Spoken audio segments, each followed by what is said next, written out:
Have you ever looked at an image and wondered where you fit in? As a child, I saw an image of the devil, black, dirty, unholy.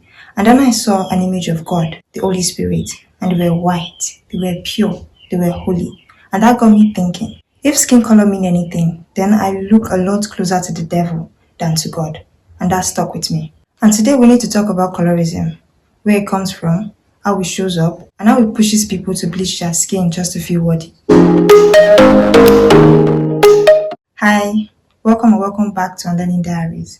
If you're new here, then this channel is about personal growth, social issues, and most definitely conversations that we often avoid. This video is not about shaming anyone who has bleached their skin, but understanding why they felt the need to. Today's topic is on colorism, and if you feel it does not exist, I want you to watch to the end of the video.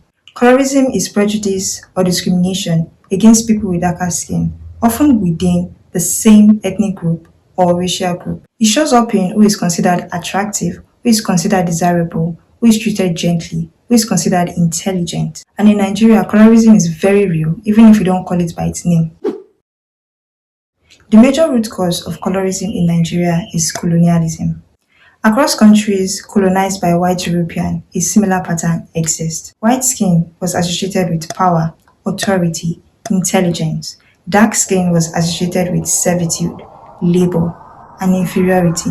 Over time, this hierarchy did not disappear, it just became internalized. So today, skin color still acts as an identifier. The words like yellow purple, blackie are not neutral, they carry history. And whether or not we consciously connect it to colonialism, the outcome is still the same. Dark skin became something to be mocked, to be disliked, and changed.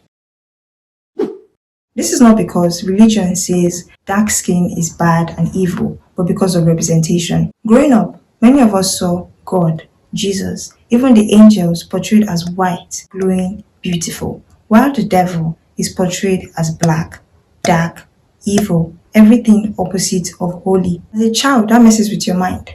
I remember seeing a banner at home with the image of heaven and hell, and I asked myself, if goodness means white and evil means black, what does that say about me? No child should ever have to question their worth because of an imagery.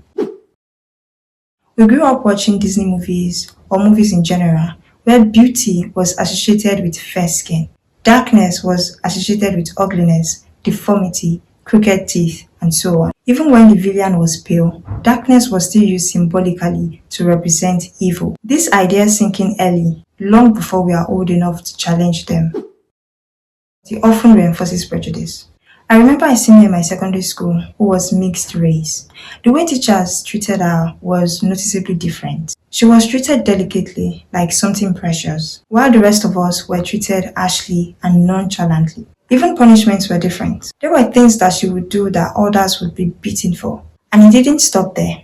Other students noticed too. And that is how colorism gets passed down, quietly and normalized. For many people, colorism starts at home. Comments like "you're so black," "you could get lost in the dark," "don't wear anything black, nobody will see you," "why can't you take after your lighter sibling?" They are often framed as joke, but being the punchline because of your skin color has its long-term effect. It breeds insecurity, and sometimes it creates a desire to change something that should never have been a problem. Over time, skin color and desirability became intertwined. Lighter skin is often praised, protected, or even considered attractive. So people start to feel like they must conform to succeed or survive. And that brings me to the bone of contention, skin bleaching. Before we go any further, we need to understand how deep this issue really is. Nigeria is the largest consumer of skin bleaching products in Africa. Studies have estimated that about 77% of Nigerian women use bleaching products on a regular basis. That number is not accidental. It is not vanity. It is not low self-esteem for no reason.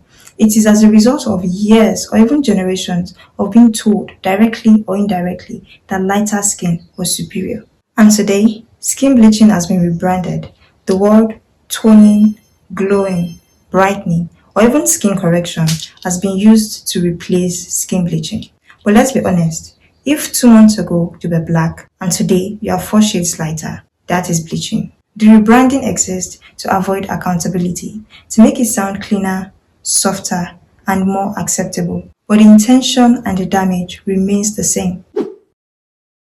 People bleach to be treated better, to gain opportunity, to feel attractive, to escape ridicule, to feel worthy, and some for marriage prospect. So if we truly want to address colorism, we can't just stop at don't bleach. We need to find a solution, the one that heals internally and confronts the system externally. So what do we do?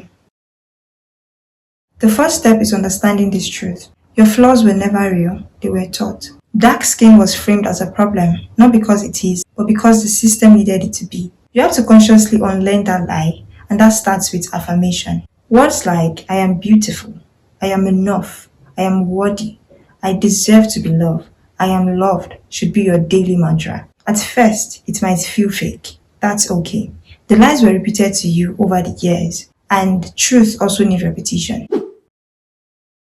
Human beings are highly impressionable. What you constantly watch, listen to, or surround yourself with slowly becomes your reality. If all the content you consume praises light skin, associates beauty with fairness, and mock dark skin, over time, your mind begins to accept that as the truth. Be intentional.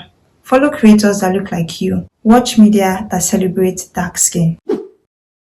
Parents play a massive role in either breaking or reinforcing colorism. Some children grow up lighter skinned and they were never taught humility or empathy. And as a result, they go outside bullying and insulting darker skinned children because they've been taught directly or indirectly that lighter skin is superior and better. That has to stop. Parents also need to stop using derogatory words as joke. Stop making children the bottom of color-based humor. Correct relatives and friends immediately when it happens. And most importantly, reassure your children. Tell your sons and daughters that there is nothing wrong with their skin. It is perfect the way it is, and they do not need to change to be loved. Those words last a lifetime. To speak up, because colorism thrives in silence. People see it, they know it, but they don't say anything. Being vocal matters, and this responsibility should not fall only on dark-skinned people. Lighter-skinned men and women should also be allies. If you benefit from colorism and stay quiet, you are still participating in it. You must learn to call out colorism even when it benefits you. Just like I earlier said, this video is not about blaming anyone who has bleached their skin, but understanding the reason why they felt the need to. So yes, don't bleach your skin. But if you already have, you're not shallow, you're not stupid, you're not deserving of ridicule. You made a choice in response to a system that told you that your natural self was not enough. And to everyone else, be compassionate. Choose compassion over mockery, awareness over silence, and choose to unlearn what has never served us. Your skin was never the problem, the conditioning was, and until we confront that problem, the cycle will continue. So if this video spoke to you, share it, especially to parents, to friends, and to people who still think colorism is a joke. Unlearning is uncomfortable, but it is necessary. See you in the next video.